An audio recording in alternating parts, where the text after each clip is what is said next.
The mark you see on my nail is a mark of a person who's just voted. For us, democracy is delivered. We have a visibly less elitist society. We have one where the public has faith in the political process.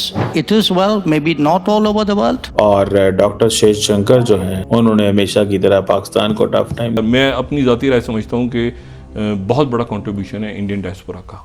America को ज़रूरत पड़ेगी। मैं मतलब बहुत talented लोग वहाँ पे हैं जिन्होंने अमेरिकन इकोनॉमी में और उनके टेक में मदद दी है। जयशंकर का पाकिस्तान को टारगेट करना और जयशंकर का यूरोप को भी टारगेट करना, और ये जयशंकर और अमेरिका इक्वली यूरोप को हिपोक्रेट कह रहे हैं। सो उन्होंने कहा कि जो वेस्टर्न एम्बेसडर्स इंडिया में करते हैं, अगर वो इंडियन एम्बेसडर आप उधर करे, यूरोप में करे, तो आप हमारे साथ लड़ना शुरू कर दें। तो अब देखें ये यूरोप के अंदर basically because of the digital media, because of rise of जो social media companies, rise of this non state actors, private actors, हालात जो है वो एक नया सोशल कॉन्ट्रैक्ट की बात हो रही है। सो ये चीज जो है आप इसी से अंदाजा लगा लें कि how much problem is there. आप इसी से अंदाजा लगा, it's a crisis situation. Crisis situation नहीं आप कहेंगे इसको, कि जहां पे Indian and American targeting, Indian and American targeting Europe, Europe की ये बात चलनी शुरू हो गई है कि भाई साहब, यूरोप की ये बात चलनी शुरू हो गई है कि भाई साहब अपनी फौज बनाओ,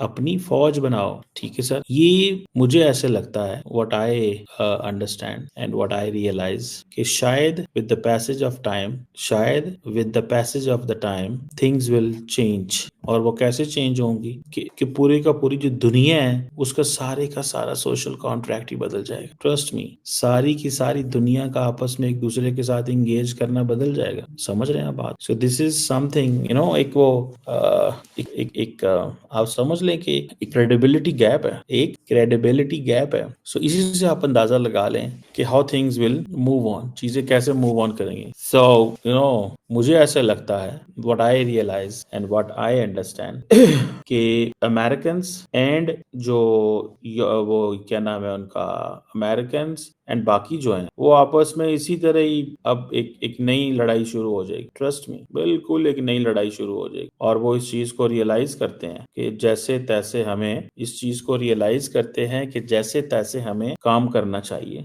और वो काम क्या करना चाहिए कि यूरोपियंस को एहसास दिलाएं, अपनी सिक्योरिटी का बंदोबस्त करो। पर मैंने तो आपको पता है एक चीज कही हुई है, और उधर से चाइनीज अलहदा निकल पड़े हैं, चाइनीज अलहदा निकल पड़े हैं। चाइनीज ने क्या कहना शुरू कर दिया? चाइनीज ने कहा है कि भाई साहब, चाइना जो है वो तब तक खेलेगा अमेरिका के साथ जब तक अमेरिका खेले, जो करेंगे हम करेंगे, उनको माफ नहीं करेंगे। ये वांग जी ने स्टेटमेंट दी है, we will play along to the end. मैं तो बिल्कुल डिफरेंट किस्म की इंटरनेशनल पॉलिटिक्स नजर आ रही है। पहले होता था यूरोपियंस एंड अमेरिकन एक दूसरे के अपनी बात किया, और दूसरा इंडिया इतना ज्यादा असर्ट नहीं किया कर। अब इंडिया बहुत ज्यादा असर्ट करता है, इंडिया बहुत ज्यादा असर्ट करता है, बहुत ज्यादा। इंडिया ने अपने आप को, वो जिसे कहते हैं ना, इंडिया कॉन्सिडर्स दिस, कि उसको हर कीमत पे अपनी आवाज देनी, बुलंद करनी चाहिए, अपनी आवाज पे बात करना चाहिए। समझ रहे हैं आप बात? So this is something which is there.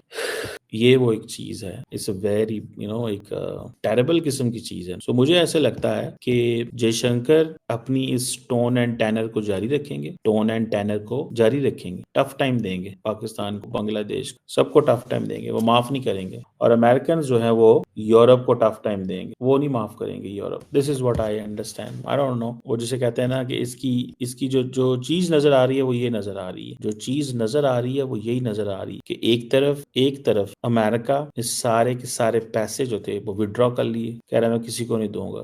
2% of the GDP दें आप, हम नहीं दें आप 2% ऑफ द जीडीपी, हम क्यों ना दें? ठीक है सर, द क्वेश्चन रिमेन्स कि क्या यूरोप देगा 2% ऑफ द जीडीपी? क्योंकि अब तो उन्होंने कहा कि जी अमेरिकन ने इल्जाम लगाया यूरोप पे तुम सेंसरशिप की बात कर रहे हो। फिर उन्होंने कहा जनाब कि सेंसरशिप तो ये है कि हमारी अपनी गवर्नमेंट जो बाइडेन एडमिनिस्ट्रेशन थी वो कोशिशें करती, क्या करती थी, कोशिशें करती थी कि जो चाइना की वुहान लेबोरेटरी से वायरस था उसके बारे में बात ना की जाए और लोगों को डिस्करेज करती थी। ये चीज अब ये चीज अब आपके सामने है। सो वो कह रहे हैं कि आप साइलेंस क्यों कर रहे हैं? Why are you silencing democracy? अब इंडिया अपने आप को कहता है जी कि हम एक स्ट्रॉन्ग ग्लोबल वॉइस हैं, ठीक है। और डॉक्टर जयशंकर ने अपनी जो लाइन एंड लेंथ है वो डोनाल्ड ट्रंप की लाइन एंड लेंथ से करीब कर ली है। जय हिंद दोस्तों, स्वागत है आप सभी का हमारे चैनल पर। आप देख रहे हैं इंडिया वेब न्यूज। तो सुना आपने, जयशंकर साहब जब पिलाई करते हैं ना तो अच्छे अच्छे पानी भरने लग जाते हैं। अब उन्होंने विश्व पटल पर यह बात कही कि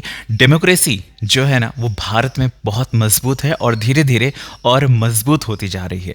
जैसे अभी आपने पीछे इलेक्शन में देखा होगा कि कम से कम 90 करोड़ मतदाताओं में से 70 करोड़ के आसपास मतदाताओं ने वोट किया। एक तरह से उनका विश्वास जो है वो डेमोक्रेसी में है। जो सत्ता में चुनकर आता है उस पर यकीन करते हैं, उस पर विश्वास करते हैं। और यही बात उन्होंने विश्व पटल पर लोगों को समझाई, जहां पर एक तरफ वेस्टर्न जो मीडिया है या वेस्टर्न जो लोग हैं वो ये सवाल करते हैं कि क्या धीरे धीरे जो डेमोक्रेसी है वो खत्म होती जाती है। तो जयशंकर साहब ने बहुत सटीकता से जवाब दिया कि आपके लिए खत्म हो रही होगी भाई, हमारे लिए नहीं है। अगर आप ये कह रहे हैं कि खत्म हो रही है तो ये आपकी गलतफहमी है, क्योंकि डेमोक्रेसी आज भी जिंदा है। और अगर आपको देखना है ना तो आपको भारत आना चाहिए। वहीं पर चीमा साहब जो हैं वो अपने ऊपर बात को लेकर जाते हैं कि क्योंकि उनको पता है कि डेमोक्रेसी पाकिस्तान में नहीं है, तो कहीं ना कहीं अगर उन्होंने कहा है तो ये बात उन सभी देशों के ऊपर लागू होती है जो डेमोक्रेसी का ढोंग रच रहे होते हैं, चाहे वो पाकिस्तान हो, चाहे बांग्लादेश हो, चाहे जो दूसरे यूरोपियन कंट्रीज हैं, उन सब के ऊपर ये बातें लागू होती है। इसीलिए चीमा साहब परेशान है कि भाई हमें क्यों टारगेट किया जाता है। भाई तुमको टारगेट किया जाता है क्योंकि तुम्हारे यहाँ डेमोक्रेसी नहीं है। अगर तुम ये बोलते हो कि हमारे यहाँ डेमोक्रेसी है, काय बात की डेमोक्रेसी है भाई? कौन चलाता है तुम्हें? तुम्हारे सेना अध्यक्ष वो चलाते हैं, तो डेमोक्रेसी कहाँ से रह गई? चुनाव के दौरान क्या होता है ये सब जानते हैं, कोई ढकी छुपी बात नहीं है, समझे? आपने एक लीडर को कहाँ डाल रखा है? जेल के अंदर।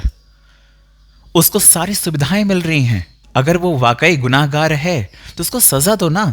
तुमने तो उसको 5 स्टार होटल में रख रखा है, वो मीटिंगें करता है, हर एक चीज कर सकता है वो। तो तुम्हारे यहाँ डेमोक्रेसी है? चुनाव में किस तरह से धांधलेबाजी होती है, सेना जिसको चाहे बिठा सकती है, जिसको चाहे उतार सकती है, ये डेमोक्रेसी है। तो भाई अगर तुम इसको अपने ऊपर ले रहे तो अच्छी बात है, लो। लेकिन जो मेन टारगेट था जयशंकर साहब का वो वेस्टर्न था, क्योंकि जो इस तरह की बातें करते हैं कि भाई डेमोक्रेसी है, ये सिर्फ उनका ढकोसला है। एक्चुअल में डेमोक्रेसी अगर आपको देखनी है तो आपको भारत से सीखना चाहिए, क्योंकि भारत लोकतांत्रिक देश है और लोगों का इस तंत्र में विश्वास है और लोग अपने चुने हुए नेताओं पर भी विश्वास करते हैं। तो जयशंकर साहब के लिए भाई एक ताली तो बजती है।